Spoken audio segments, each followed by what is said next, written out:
A huge roundup in New Jersey this morning.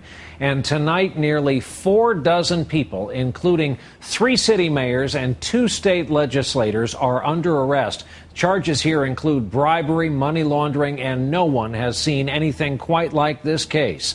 The story tonight from our justice correspondent, Pete Williams.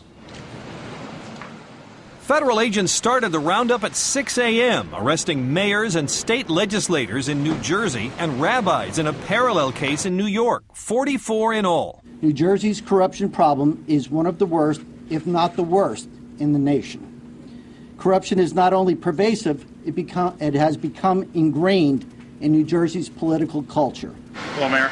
3 mayors were charged with taking bribes. Hoboken's Peter Camerano, Dennis Elwell of Secaucus, and Anthony Suarez of Ridgefield, along with Leona Baldini, the deputy mayor of Jersey City. FBI agents were listening in as officials met in diners and parking lots with an undercover informant posing as a real estate developer looking for favors.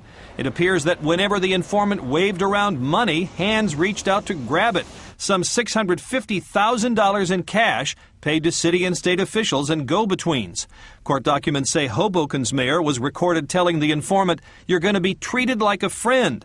And when the informant described himself to Mariano Vega, a Jersey City official, as being in good hands, Vega replied, "Like Allstate." For these defendants, corruption was a way of life. They existed in an ethics-free zone. Jonathan Dienst of New York's WNBC-TV, who broke the story, says federal agents made a surprising discovery. The FBI says it also stumbled upon a Brooklyn man who was offering to broker the sale of human kidneys. They say for $160,000, he would find donors in Israel who needed the money and then fool U.S. hospitals that the donor and recipient were related.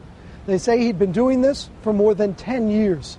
And prosecutors say rabbis at synagogues in New Jersey and New York helped the informant launder over $3 million by sending it to contacts in Israel who returned cash. The FBI says some New Jersey officials appeared suspicious of the informant, but never wary enough to pass up the cash. Pete Williams, NBC News at the Justice Department.